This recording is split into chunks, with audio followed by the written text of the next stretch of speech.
Welcome to today's Issues and Ideas Luncheon, How to Effectively Expand Internet Access in Michigan. The state of Michigan and its municipalities are seeing billions of dollars in federal money to expand high-speed internet across the state. This amount of money carries real opportunities to expand broadband, close the digital divide, and make it easier for citizens to work and go to school. But it also carries real risks: waste of taxpayer dollars, encouragement of inefficient technology, a new cast of companies and consultants pushing for ever more spending, and government-owned networks with a history of failure. So how much money is the state getting? How and where should it be spent? What have lawmakers done and should do to protect taxpayers? How can we ensure technology that meets what people really want? Today, we'll hear from a panel featuring experts in technology, industry, and lawmaking who will share their thoughts at this unprecedented time. James Dunstan serves as the general counsel to an organization called Tech Freedom. He has more than 37 years of private practice experience in a technology-focused practice, including telecommunications, media, computer games, and outer space law. Jim spent 17 years at the telecom boutique firm Hayter, Bader and Potts, 10 years in management, and headed the telecommunications and information technology group at Garvey, Schubert, and Barer from 2000 to 2006. Jim founded his own firm, Mobius Legal Group, and continues that private practice. Next, we have Matt Groen, who is the executive director at the Michigan Cable Telecommunications Association. A graduate of Michigan State University, where he received his bachelor's degree in political theory and constitutional democracy from James Madison College. He has over a decade's worth of experience as a respected and effective leader for the cable industry.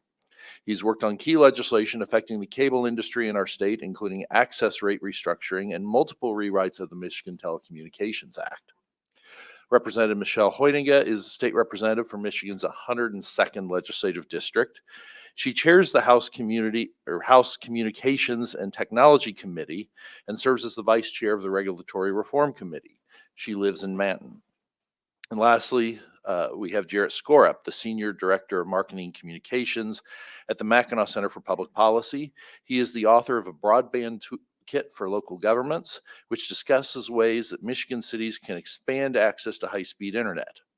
We will try to leave about 10 minutes at the end of the program for audience questions. If at any point during our conversation this afternoon you have a question for one of the panelists, there is a pen and a note card at your seat. Please write your question on that note card and hold it up. One of our staff will come by and pick it up, and they will give it to me. So for the first question of our conversation today, we'll start with James Dunstan. What is the internet and how does it work? Thanks. I assume the mic is on. Yes. Good. 30 seconds. 30 seconds. Oh, I was told 90 seconds. So I don't want to bore you and I don't want to insult your intelligence, but from a policy standpoint, there are a couple things about the internet that are really critical, because I think when we have these policy debates, there are some false analogies that are being drawn to other utility types that we really need to sort of put to rest. So the internet is what it says it is. It is an inter-network operations. What that means is it's the software, it's the protocols that allow all the thousands and thousands of individual networks to talk to each other. So this is very much unlike the old telephone system. If I picked up a phone and I called somebody else's house, I could trace exactly where that went. Even if I picked up my cell phone and called, somebody else's cell phone, generally speaking, we can trace exactly where that route goes. Internet's completely different. It uses what's known as packet switching, which means your call or your text or your email is broken up into all these little pieces that are then shuttled out onto the internet, and then they are literally magically reassembled at the other end. Because of that, we don't know where that traffic is going. In fact, we don't even know if I'm talking to somebody texting somebody in Michigan, it may go outside of Michigan. And so because of that, the internet is very different than say the telephone network, and it's very inherently interstate. The second thing is those networks are all private, okay? Unlike, say, the interstate highway system. We talk about the internet as the information superhighway. Well, the highway system was built with federal dollars and is owned by the federal government. These networks were built by private capital. In fact, $1.9 trillion has been invested by private industry since 1996. Why do I say 1996? That's when Congress passed the Telecom Act, where it said, oh, by the way, we need to keep our hands off the internet because it's working pretty darn well. So $1.9 trillion of private investment at a clip of $80 billion a year. Why are those numbers important? Because we're seeing a lot of money coming from the federal government now. But it really is a drop in the bucket compared to what's already been spent.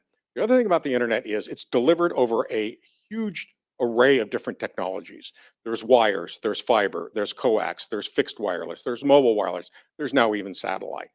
And yet it all works and it all works seamlessly. But because of these all these different technologies, again, false analogy, it's not like the electric grid, which generally runs over a consistent pair of wires.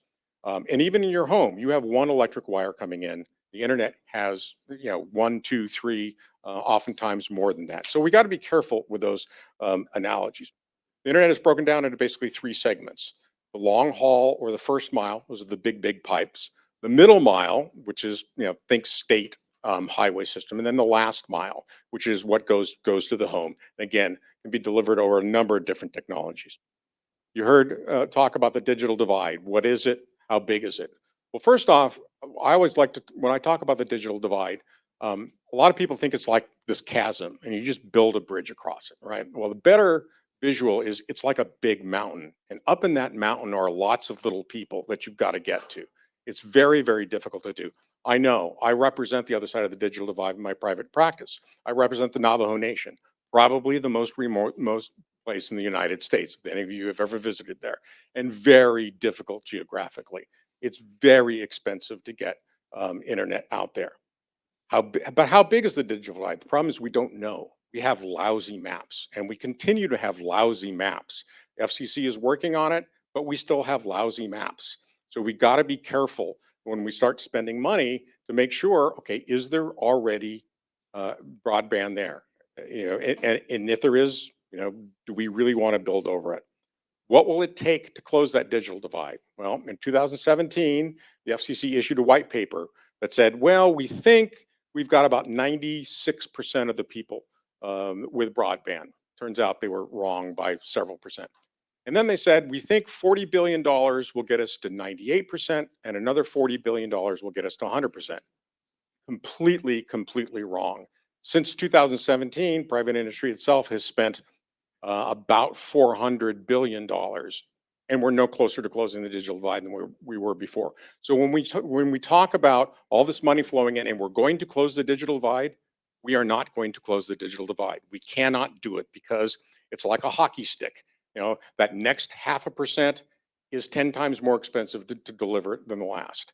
That next 0.5% is now 100 times more. It is an exponential growth.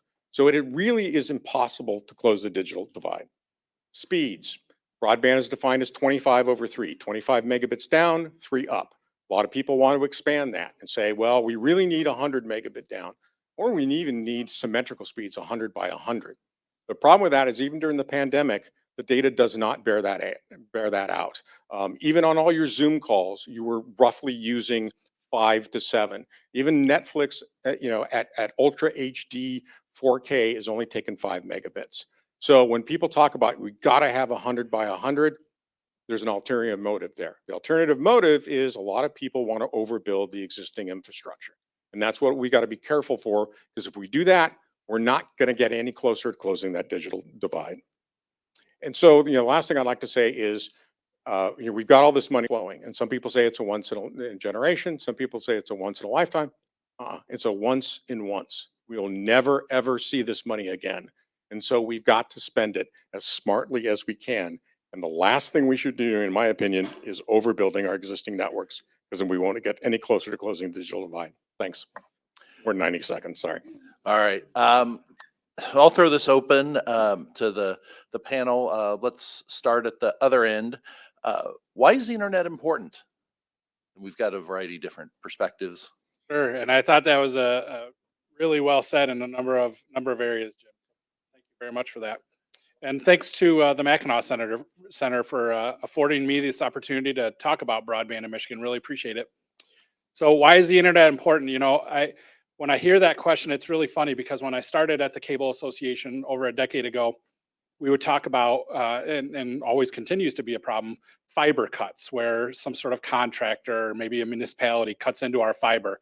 And we would talk about the importance of this to people, and they would come back at me and say, "What's the matter, growing? You don't want to, you not able to watch your TV in the afternoon?" Because that's what the cable industry was really known for at that time, was television more so than the internet, and people didn't fully see the potential for the internet. Nowadays, and certainly during the pandemic, we saw why the internet's important. It's how people work now. It's how a lot of kids were schooled over the last year. It's how retail, it's a huge portion of retail in America. So the internet, if nothing else, the pandemic showed why the internet is important to everybody and how it impacts everybody's lives. And that's something that we've been talking about for a long time, but it really allowed people to see the importance of it and the use of it. Representative Hoynigan, you want to chime in? Sure. Representing a more rural, less dense part of the state? And so I do come from rural Michigan, northern Michigan, born and raised there. And so we are very rural in Buckley. So, and I would say that COVID really did expose the digital divide, as we refer to it. Not only that, telemedicine, and we just voted on a bill this week for veterinarians can do telemedicine over the internet too. And so it's a new business model for businesses who are allowing their employees to work from home.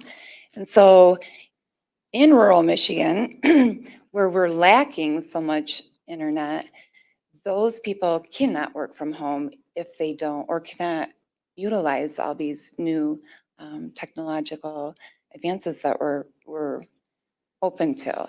So definitely getting to rural Michigan is a priority for me, so that we can work from home, so that we can utilize the telemedicine. And All right. Taking into consideration access, speed, and price, how is Michigan currently doing in terms overall when it comes to the internet?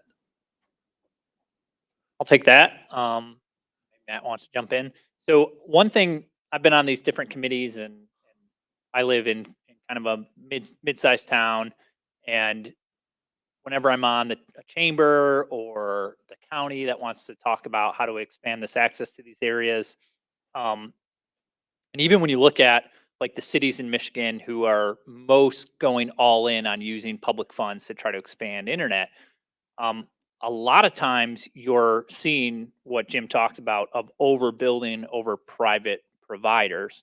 And Rep. Hoytanga's point of how do you reach the people that really need it? Either they have no access at all, or they just have they have one option and it's not very good, or they got really slow internet.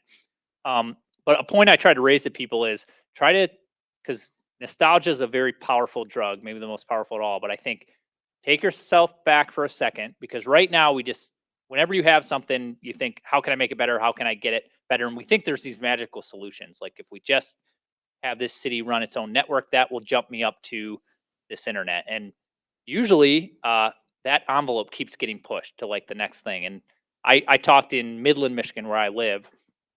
I said, look, I remember that when I first moved here, I got 3 megabits per second. And I was really excited about that. Like me and another guy I lived with, we could both go on YouTube at the same time and it wouldn't lag. It was amazing.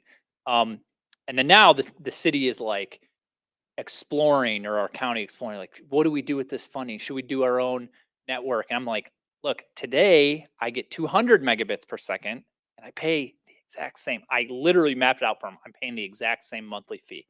So a lot of these areas, really lay out like what the problem is that you're trying to solve. Because if you look historically in almost every area of the state, you are getting far better service for a very similar or lower or slightly above amount that you used to pay. So I just tell people, go back for the farthest back on your bill you can, see what the speeds you used to get were and where you're at now. So we have all these problems in certain areas, but the problem that lawmakers have and a lot of the groups that are pushing this are we take these very minor examples of people that really need internet and don't have it, and we expand it to make an assumption of every area of our state when really it's the opposite. It's that for the most part, we are getting faster speeds. We are getting it at a pretty similar cost. And if you're talking about the cost per what we're getting, we're getting much better, more efficient internet. And then we're trying to say, no, it's still a huge problem and act like that's true everywhere. Dave, I can jump in as well.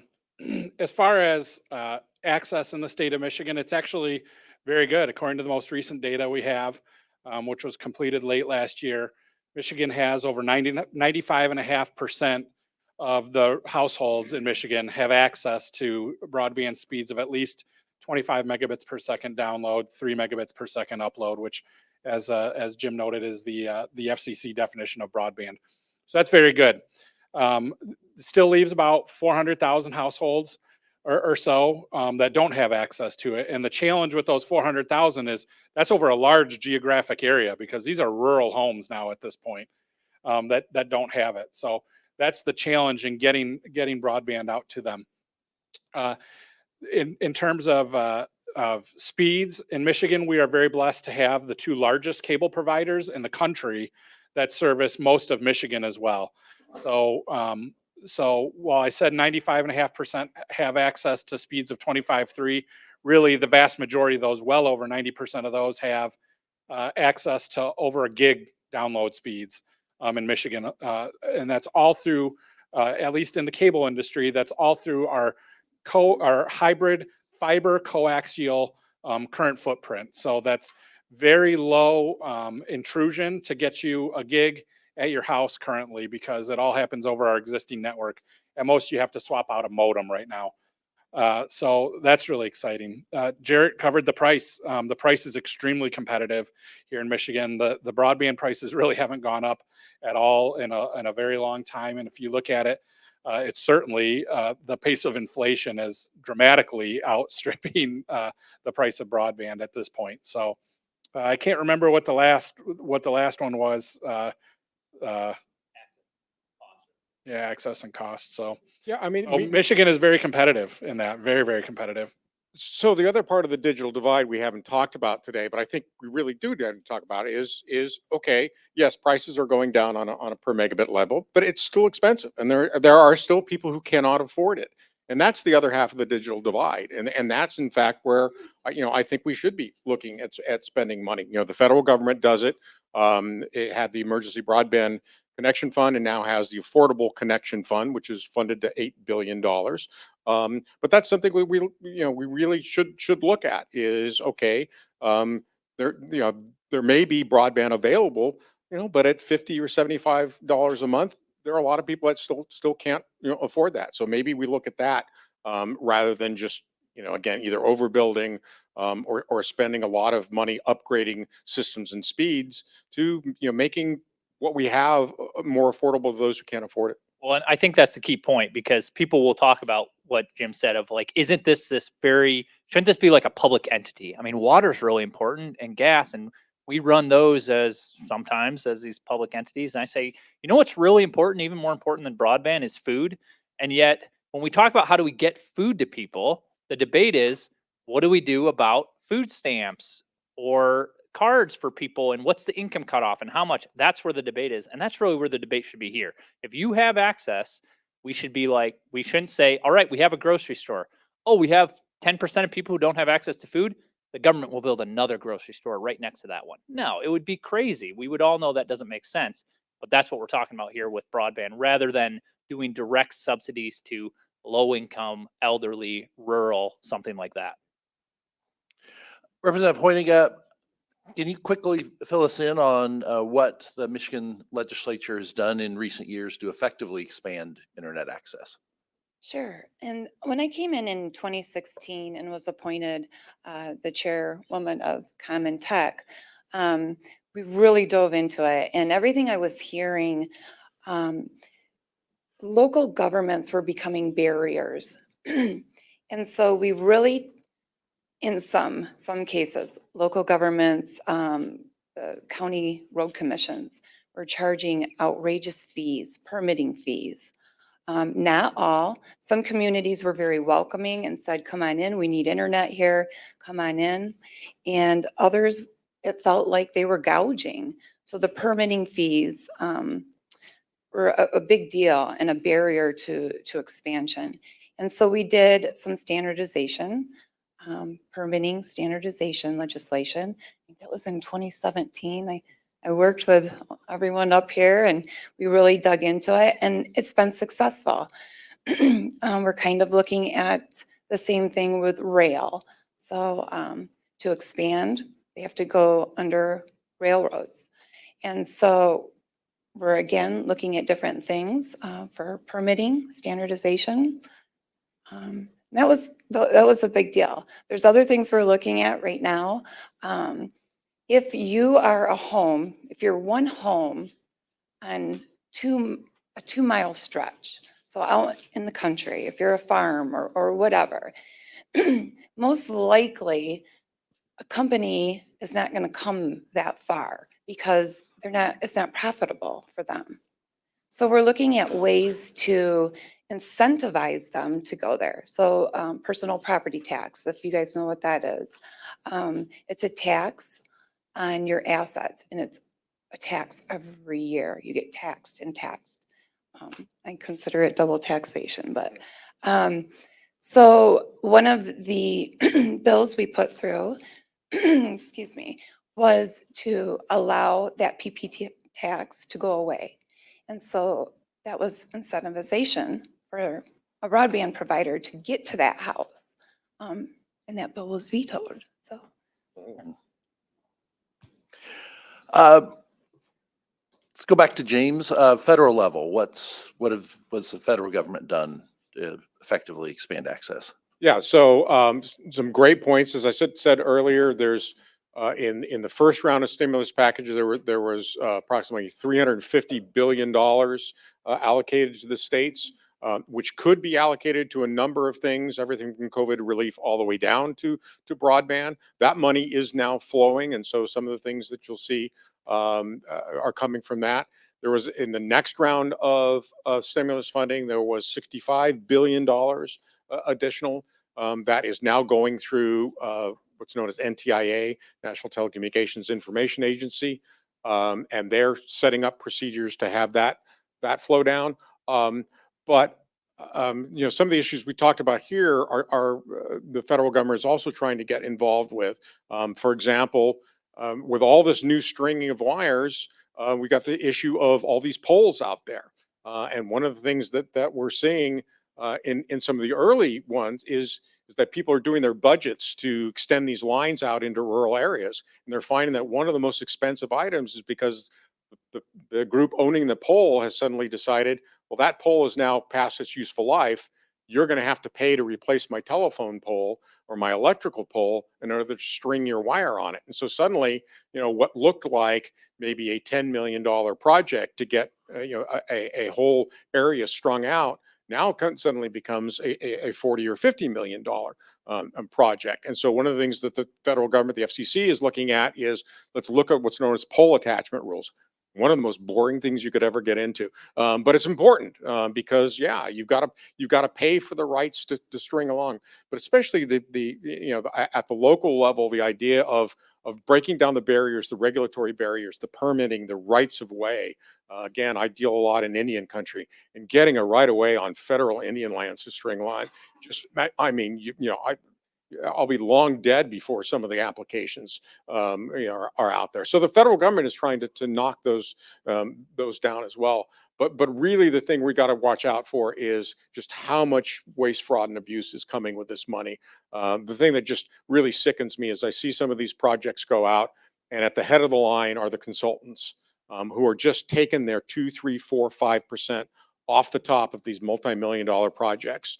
And they're just there to run you through the process and get that money. Maybe they've got a little bit of engineering,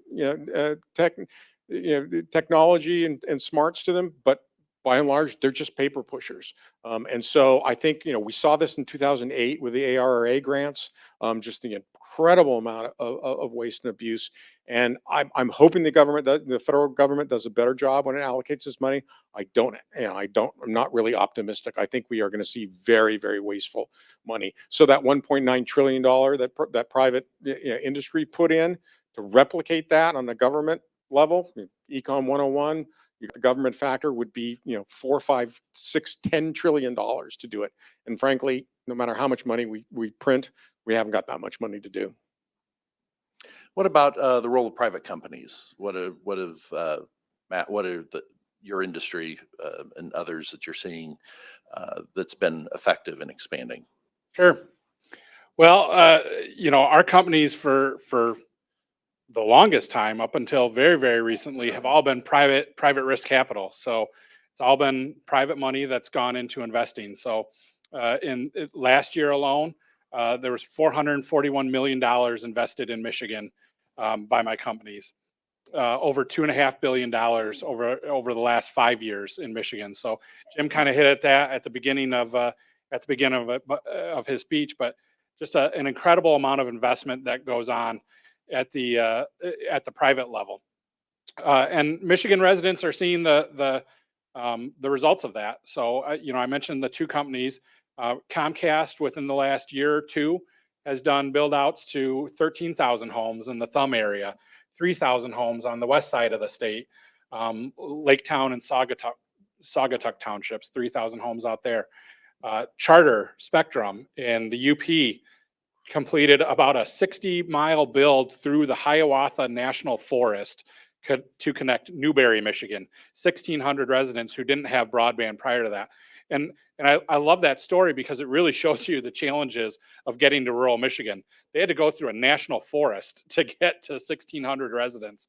So that is that is a major challenge. So but the era of just private alone, there's just so much federal money. I mean, we're starting to see our companies that are starting to get involved in some of those programs. So whether it's through RDOF, which is a federal government program that Charter Spectrum took part in, where they received $26.6 million.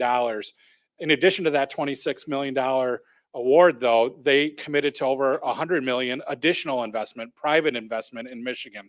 So $4 out of every 5 that they spent in regards to RDOF is going to be private. It's going to connect 36,000 new residents in Michigan with over 3,000 miles of fiber. And you see the companies also taking advantage of the Broadband Expansion Act of Michigan, legislation that was sponsored by Rep. Hoytinga in 2020, that really put in place a system, some guardrails in place for, as the state invests money into broadband using state taxpayer dollars, how can we assure that it isn't wasted and it isn't abused? And so the BEAM Act prioritized unserved households and made sure that there's a challenge process so that if money does get awarded to somebody who already has service, that there's an ability for a company to say, hey, we already serve that area, and then the state can shift that money to somebody else who doesn't have service. So those are programs that our companies are all taking advantage of now. So in addition to just the regular ongoing investment, which so much of the focus is on the federal money that's out there, but there's a lot that's being done at the private level as well to continually expand broadband and in Michigan. All right, and now Jarrett, let's loop you into this round. What are some of the ineffective things that various levels of government have been doing? All right. We got about 2 or 3 hours left, so I'll take. So the biggest thing, I get a lot of calls from local officials, and both parties are non-party at all, and everyone wants to solve this problem. They want to solve the problem of, we have residents that have no internet. We have internet we feel isn't fast enough, or we have internet and it's just one provider. How do we get more providers? So a lot of the calls I'm getting are, the first thought on those officials are, I heard there's this other city that started their network. And that could mean anything. It could mean they have a little local, interlocal network and they're going to let a few households tap into it. or it could be, we're going to start this county-wide network. We're going to expand out and do all these things. There are some cities, Traverse City, Holland, Farmington, Marquette, where there's been either exploration or they've actually started the process. Traverse City kind of being the main one. And I just tell everyone every time, look, that should be the absolute last resort of what you're talking about, because in the Obama stimulus days where locals were getting, the last time we got not even nearly as much as we're talking here, but there were a lot of cities that said, I'm going to take that and start these networks. And I was joking beforehand, because you can go read the reports back then. They'd have these cities would, or counties would start a network and have this goal of like, we're going to be at 3 or 5 megabits by 2020. Like, the goals they had were so far off of what the reality is. And the vast majority of those, they didn't meet their financial projections. Many had to get sold, or they just kind of got sold off for spare parts. So I tell every local official, look, you need to run this through kind of this process. Rep Hoytanga talked about, number one, look at what your local obstacles are. Most of them have no idea. They don't know what the right-of-way rules are. They don't know what they're charging for permits. They don't know what the rules are for hanging it. Traverse City literally rejected a plan. They said, nah, we think there's too many wires. We don't want that many wires going up on. So no, we're not going to allow the private industry to add more broadband in our city. So if you're getting something like that, that's fine. But I'm skeptical that you have this high need for high-speed broadband, or at least you're prioritizing it. So number one, you just got to remove your own obstacles. Leverage the private sector, especially if they have a network there, either by doing select subsidies for individuals that might need it in these rural areas, or by doing something that encourages more competition between companies. You got to really ask yourself, why is there only one company here? What's the obstacle for a second company getting up? And what can you do as a local government in order to encourage that? A big thing that we haven't gotten into yet is that you want to remain technology neutral. We use the term broadband again and again. If you look at the state plans, they often say that. We care about high-speed internet to people. That's what we care about. There's a lot of ways to deliver that. And one of the things that's been interesting is we've seen survey data showing number of people who are using broadband at home has started to decline. It's not because we're serving less households. It's because a lot of people are exclusively using their phones, or they're using their phones to become a router for their house, or, with 5G network coming up, that's what they're going to use. That's fine. Great. If that will save us a lot of money, if you've got a couple of these pocket areas where we can say, let's just buy them a satellite, or walk them through the process of how to get a phone that can do that, that would save a lot of money too. So be technology neutral. We care about what you're actually trying to provide. And then the last thing is go to those select vouchers over a government-owned network. If you go through all those things, at the end of the day, you say, okay, we're going to put it for a vote for our local network. Okay. I can live with, we're going to argue over a government-owned network at that point. But you really got to go through all those steps. And if you look at all the places that are starting these up, they're not through that. And in fact, 2 of the places that are exploring their own government-owned networks not only have multiple broadband providers, they have gig broadband providers. So they're really building over another network that's almost destined to fail if you look at how these have worked in the past. I think I've got one more round of panelist questions before we move to those of you in the audience. So I see a few people who've been writing on cards. If you have a question for any of the presenters, please pass those to my side of the room, and Nathan will be by to pick those up, and I'll answer those in a few minutes. Representative Hoytanga, what have you and your colleagues done, or should you do, to protect taxpayers with all this federal money coming in? Sure. So when you were talking about, excuse me, I have something right there. We were talking about the federal money and how we don't want that wasted. I feel at the state level, it's my duty, it's my job and duty to protect those tax dollars.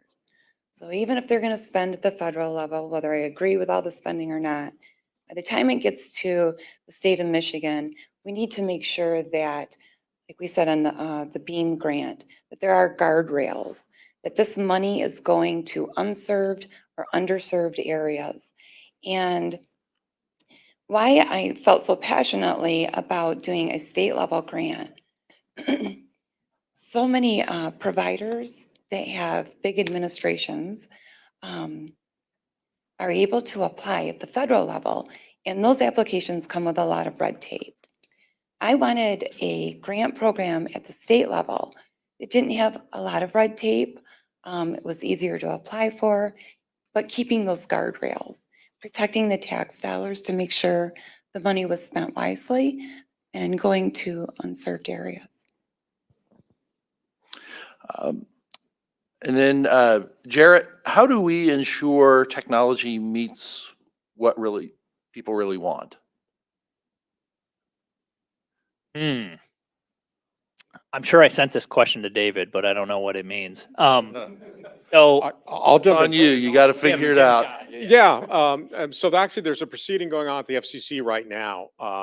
And conceptually, it's a really great idea. And that is that we should have nutrition labels for broadband, sort of like when you go to the store, pick up a can of beans, all the ingredients are on it. And those have become standardized. Now, it took us like 30 years to do it. But the FCC is now saying, okay, maybe we should have these types of, actually, Congress told FCC, you need to develop these labels so that I can go on a provider's website and I can figure out what I'm going to get. And that's a great idea in theory. Of course, the problem is, as we just discussed before, there's so many different technologies. It's sometimes really difficult to do apples to apples, but we can do a lot more to do better educate people because quite frankly, a lot of people oversubscribe right now. Everybody thinks I need all these speeds, and as I said before, those Zoom calls really didn't need as much bandwidth as you thought. Interestingly, the gold standard now for speed data is a gigabit. A gigabit a second going down. The FCC found just last year or 2 years ago, 2020, that in the places where gigabit is available, less than 4% of the people actually subscribe to that. Why? Because it's really expensive and people are smart enough to realize I don't need all of that speed. So there's a lot of education that still needs to be done. A lot of tech heads, they can figure out if you're a gamer, you can figure out what kind of speed you need and what kind of technology. I probably, if I'm a real-time gamer, I probably don't want to use satellite because even the new Starlink, there's a little bit of latency in there, and my player is probably going to get headshotted before it moves on my computer. So there is education, that needs to be done out there. But as we said before, we got to remain technology neutral through all this because different places are going to need different applications. That last 1% is probably always going to be satellite or something or some sort of wireless because the wire just isn't going to be there. But we have to build our systems to remain as technology neutral as we can. Take it back. That works great. Last question, Matt. What are the obstacles that you see stopping the expansion of high-speed internet? Well, sure. I guess I'll address it and things that we would love to see addressed. So, Rep. Hoyninga mentioned earlier on legislation. She's been leading the charge in Michigan, trying to cut down on the permitting for railroad crossings, for instance. It's a huge problem for broadband expansion, crossing railroads. There's nothing really in statute that compels any sort of quick action on responding to those permit applications. And so this can last many months, years even, potentially before we can get a response. So we're very appreciative of Rep. Hoyninga's efforts at trying to address that. Also, she mentioned her legislation on the personal property tax. I know Senator Nesbitt has legislation as well, which had been brought up earlier in the year and vetoed, or earlier last year and vetoed. But anything you can do to cut down on taxes, regulations, things like that, that's automatically going to go towards investment in Michigan. Any money that can be addressed there. So those are the sorts of things, sorts of examples that I would cite as things that Michigan can do to proactively try to incentivize the expansion of broadband. I want to jump in on that, at the other side of the tracks type of thing, because oftentimes, providers are vilified for not, for redlining, refusing to serve areas, and sometimes it's called, because they live on the wrong side of the tracks. Well, there's actually a really, fundamental problem there, is because getting across those tracks, often requires so many permits and so long a delay that a provider is just going to say, I'm not going to serve that area across because I can't get my wires across it. And so really, if there's one thing you could do more than anything, is to break down those barriers. And yeah, I remember I've got cable clients. I go, why does your cable plant do that and run along that line? And why don't you serve on the other side of that? It's like, we can't get the permitting to literally get across those railroad tracks. I'll give a perfect example. I was talking to a broadband engineer. So these are the people who do the designs for broadband expansion. And he told me that they advise their clients to go up to about 10 miles outside, they'll go up to 10 miles to avoid crossing a railroad track. And when you think about it, at $45,000 per mile to build a mile of fiber, I mean, he's basically advising his clients it is worth $500,000, give or take, to avoid the hassle of trying to cross a railroad crossing. So it's a major problem. And by the way, that cost is only going dramatically up with supply chain issues and anything. If it's not now, I know for some of my members it will for everybody, those supply chain issues, and that will just cause the cost of expansion to go up even more. The biggest thing of closing that is a lack of a couple things. Number one, it's a lack of demand. There are just people out there that they do not have internet and they don't have high speed internet, and they will not take it. You could offer for $10 a month and they won't do it. My parents are in an area, they still don't have internet. And if you get used to that and you live your life around that, it doesn't matter. And so what you get is like these counties will have like a subdivision and they'll be like, well, 8 of the people want it and 14 don't. Well, then you can't really charge all of them for it. They got to kind of sort those things out. And then the second is a lack of knowledge of the programs that are out there. I see so many news articles about we've got these low income households and yeah, there's broadband in Detroit, but they don't have it, or it's in this town. And I'll say, we have broadband funds that they can apply for and pretty easily get with these income thresholds to get it. And that's true for lots of government services. There's just a lot of people that don't have a knowledge of how to access that. And that's a different focus. That's more on how do we better use the services we already have out there. And you should always do that before talking about expanding something new. All right, now we come to the audience questions, and we'll start off by addressing a couple of the emerging technologies in the broadband space. First question deals with 5G wireless technology. My neighborhood, I've got one cable option, and because T-Mobile's now doing the 5G internet in our area, that we've been able to have that as a tech alternative for providing broadband. Startup Representative Hoytinga, how is the 5G expansion across Michigan going? Do you see that as a potential piece of the puzzle to getting broadband into the currently unserved areas? And after you weigh in on that, any of the other panelists who want to talk about the prospects for 5G as another option.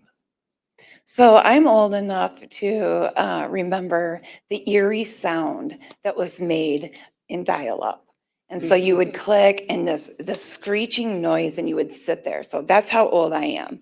And when I got into this and I was going out to towers and I was looking at the coaxial cables coming into towers, you can see the transition from 1G, 2G, 3G.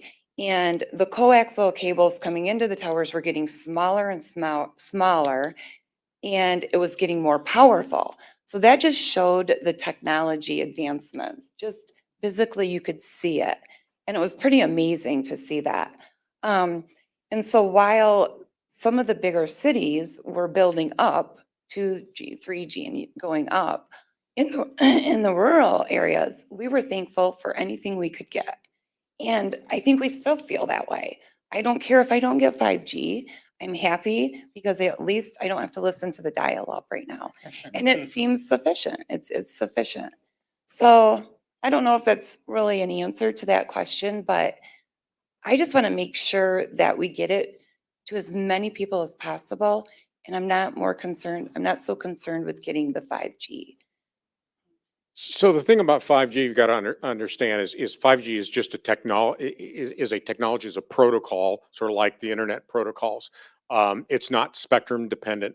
But the one thing about 5G is um, the transmission area is very, very small coming off of these towers. You can put them up on a light pole, you can put them up on on a building, but it takes a lot of them, and they generally go out, far less than a mile. And so now, take yourself out into rural areas. You're not going to be putting these things up every mile when there may not be even a home within that mile. And so 5G is a great response in urban areas, and it's going to be a real boon in cities. I'm not sure it's ever really going to make it out into rural America. I don't think you can just say, oh well, 5G is going to solve this. It's not going to solve the last 2% in rural areas. It just can't. It's just not designed for that. It's designed as an urban technology. Uh, Next, Elon Musk's Starlink has been in the news a lot, especially with the number of terminals that are going to Ukraine right now, as the existing or the pre-existing broadband modes are being interrupted. What are the prospects for service like that? Is it really a transformational tool, or is it more of a competitor for HughesNet or the existing satellite services? Jim does space law, so he's got to take. Yeah, I'm going to have to take this, and my gosh, we got 13 minutes. I'm going to take up all. No, very quickly, the primer on Starlink. The difference between Starlink and the existing satellite systems is the existing satellite systems all are up in what's known as geostationary orbit, 22,003 miles, 300 miles above it. So the problem there is latency. It's the lag going up, going down. What Starlink does is they bring those satellites down into very low Earth orbits, and so your latency is almost gone. It's down, competitive with the latency you get over another wireless. So in that sense, it's an absolutely transformational technology. The problem with Starlink is the same problem that all satellite systems is. Ultimately, you are a victim of your own success because it's one pie. It's one beam coming down, and the more you slice and dice it up among users, their individual user throughput goes down. Now, Starlink makes up for that by having all of these satellites. So at any given time, I look up. I'm not just looking at one geostationary satellite. I may, when the constellation is done at 3, 4, 5,000 satellites, we've got almost 3,000 up right now. I'm gonna have in my view 5 or 6 or 7 satellites, and so that gives you the redundancy like a cellular system. So it is absolutely transformational. The other problem with Starlink obviously is you need line of sight, and so 5G is great for urban. Starlink not so much because you got to have line of sight to be able to see the sky, and if I got a building in my way, it's going to block it. And so I think Starlink is going to be absolutely revolutionary for rural and probably for some suburban areas, not so much in urban areas. Flip it over, 5G is going to be wonderful in the city, not so much in the urban. So they're wonderfully complementary technologies to each other. And if I could say, wasn't it amazing for the Ukraine situation, how fast they made that happen? It took one tweet, and within 48 hours, satellites were on their way to Ukraine. Yeah, that's the When one. government gets out of the way, Exactly. isn't it amazing how fast things can happen? No, he didn't I get just a had to permit. put that. Yeah, No exactly. permits. It's amazing what entrepreneurs can do when they're sitting on a thick wallet and just want to get something done and don't have to ask the government, don't have to ask permission. All right. Is the Office of High-Speed Internet that Governor Whitmer established the proper mechanism to disperse these federal broadband funds?